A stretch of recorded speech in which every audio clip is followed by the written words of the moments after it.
Thaís Bilenque, vou começar sendo exagerado, como sempre, e vou jogar para você a seguinte hipótese.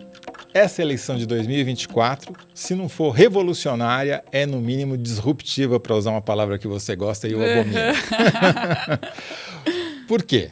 Porque a gente está tendo uma direita, uma extrema-direita 3.0, tentando destruir a política de novo, usando as redes sociais e as tecnologias de uma maneira que nunca tinha sido usada antes, e está destruindo não só a campanha, o jeito de fazer campanha, como os debates, todas as instituições clássicas de uma eleição. O que você acha dessa hipótese? Eu acho que faz muito sentido a ideia da autofagia da extrema-direita. Bonita. Como é que é? Repete, por favor, que essa eu fiquei, arrepiei aqui. Porque é o seguinte, né? O Pablo Marçal está causando todo esse estardalhaço pelo método dele de causar, literalmente, e não deixa de ter muita contradição nessa postura dele. Por quê? Porque em junho ninguém prestava atenção no Marçal ainda e ele estava criticando todo mundo, obviamente, que é o que ele faz. E para criticar o Ricardo Nunes, prefeito de São Paulo, ele associou ele ao João Dória, ex-prefeito e ex-governador de São Paulo, dizendo que o Nunes representava a continuidade do Dória, era a herança do Dória e por isso mesmo já não merecia voto de ninguém. No entanto, quem está na campanha do Marçal agora? O Wilson Pedroso, que foi braço direito do Dória, o Paulo Hamilton Siqueira é o advogado contratado pela campanha do Marçal, ele é do escritório do Anderson Pomini, que foi um homem forte do Dória antes de romper com ele. Tem mais Dória no Marçal? Tem, sobretudo, o discurso, né, que é o empresário de sucesso que vai replicar o modelo que deu certo na iniciativa privada, na esfera pública, na prefeitura. Então, ele tem até mais semelhança com o discurso outsider do João Dória do que o do Bolsonaro, que, por sua vez, tinha passado 30 anos na Câmara dos Deputados, então ele era um outsider insider.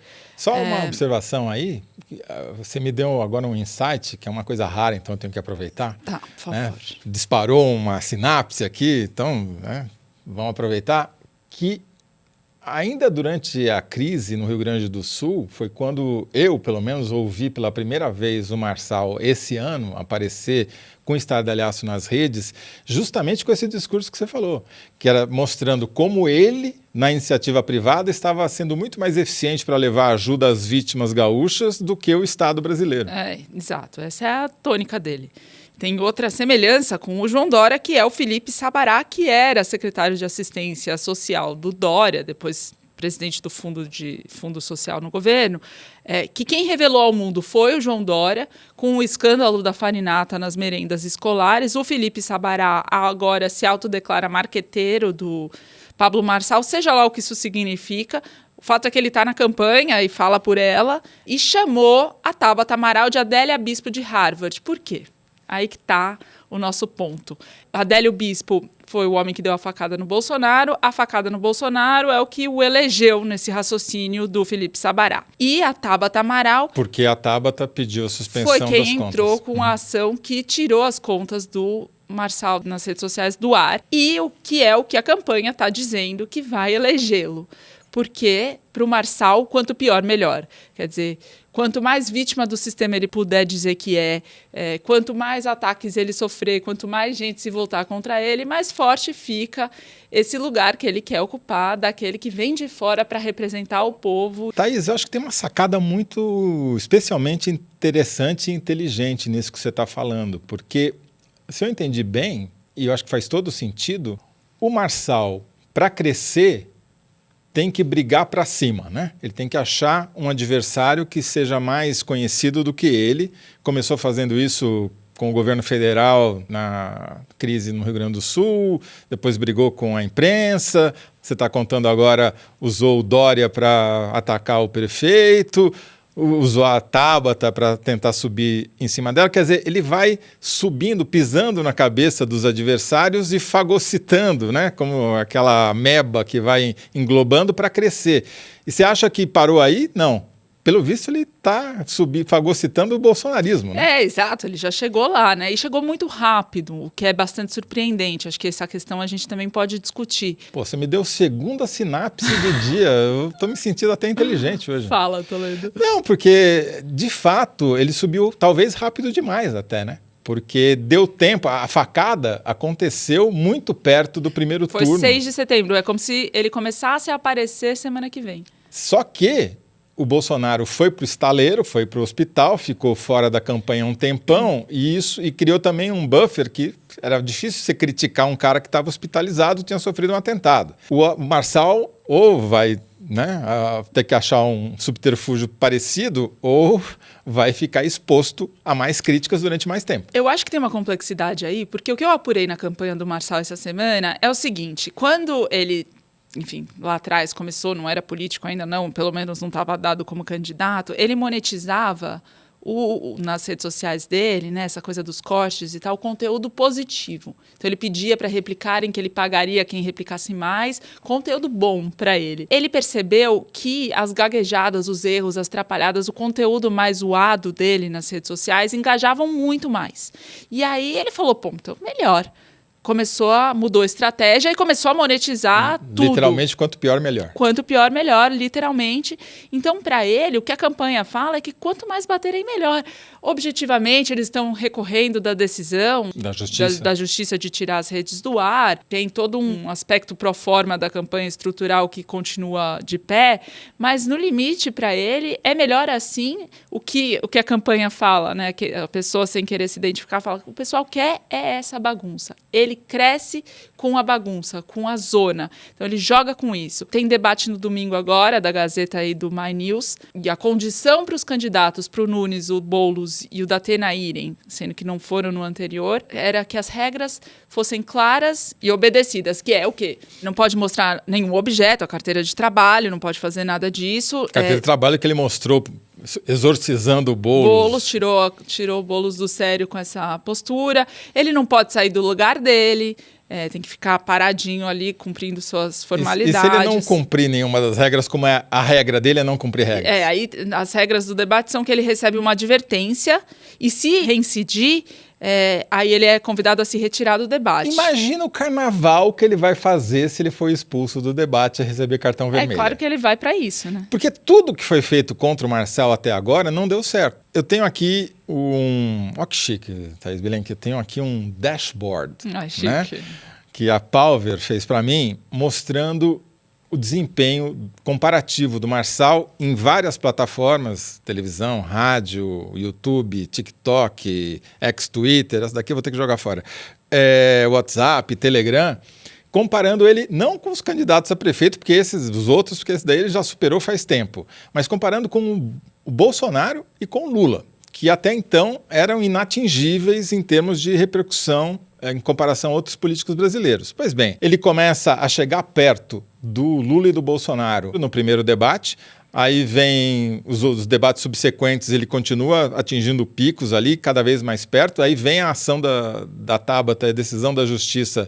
suspendendo as redes, ele cresce ainda mais em cima disso, porque o esquema dele não depende das redes próprias, né? Depende das redes desse exército de mercenários digitais que ele paga e, portanto, não tem como você suspender um exército inteiro, né?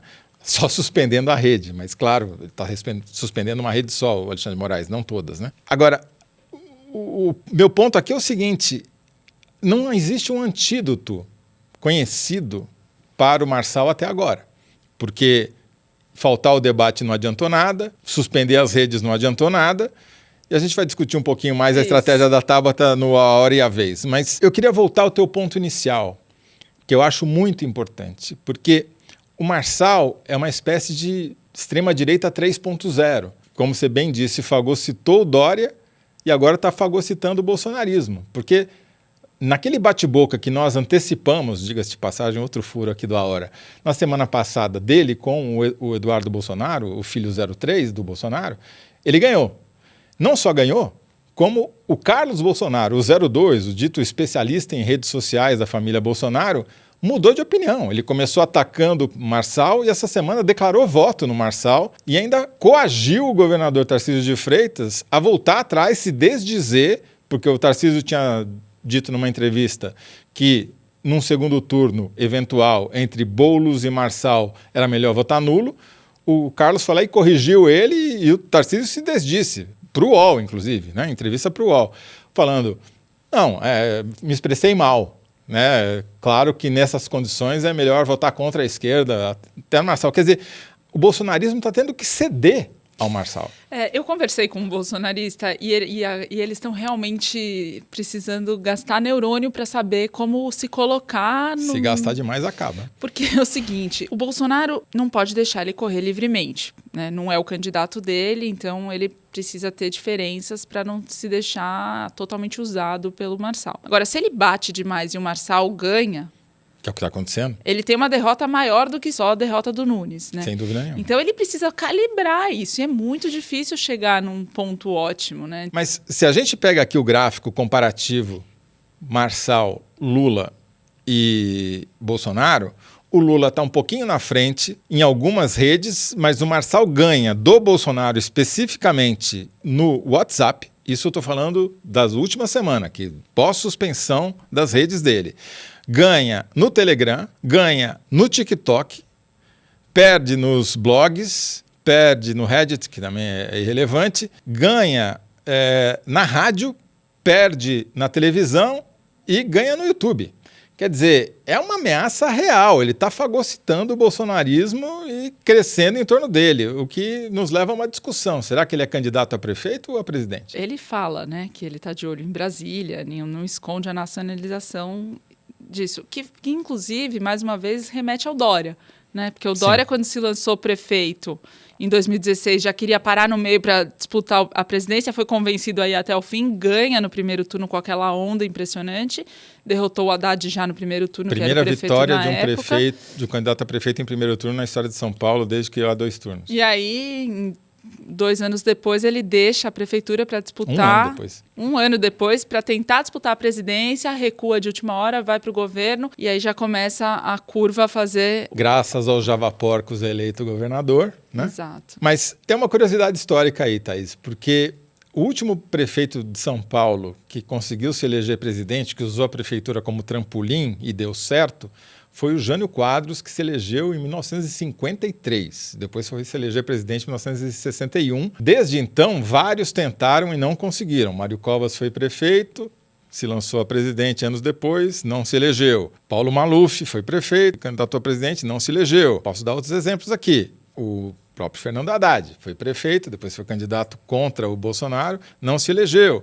Enfim, não é um bom trampolim, mas eu acho que o que ele está buscando aqui não é nem sequer a eleição, é a exposição que a eleição de prefeito dá. Você acha que ele está preocupado se ele for cassado antes da eleição? O problema é ele perder os direitos políticos também e ficar inelegível. Aí ele está fora do jogo de fato e o bolsonarismo volta a ser a perspectiva de poder da direita e da extrema-direita. Agora, ele não pode exagerar na dose.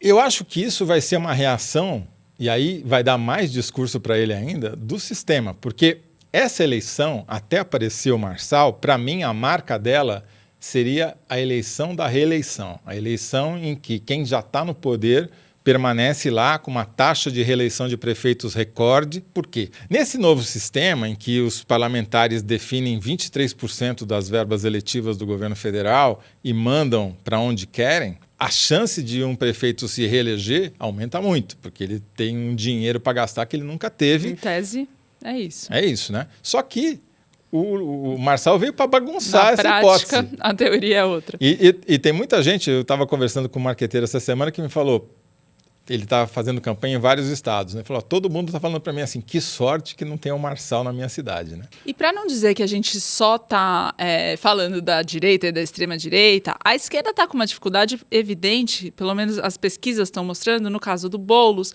em relação a um público que era o público preferencial deles, que ele queria conquistar, que é o público mais vulnerável, que ganha até 2 salários mínimos, que está nas periferias da cidade, que tem uma vida comunitária que, para a campanha, seria uma forma, né, de fazer frente a esse fenômeno Marçal, que é um fenômeno que vive do individualismo.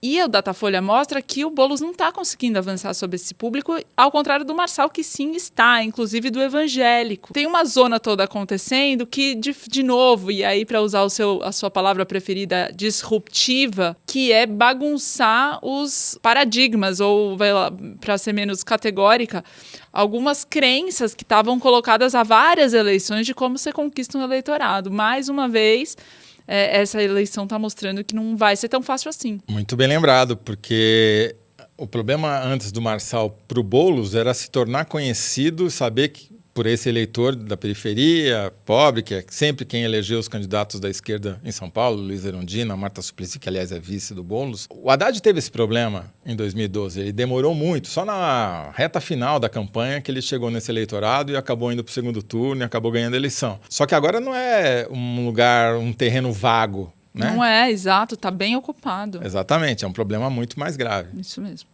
Bom, se tem gente queimando os neurônios e outros queimando o sistema político eleitoral, porque também tem esse risco, né? O Marçal é destrutivo, inclusive, da democracia. Tem gente queimando florestas, né? Tem gente queimando floresta e quem respira isso somos nós. É isso aí.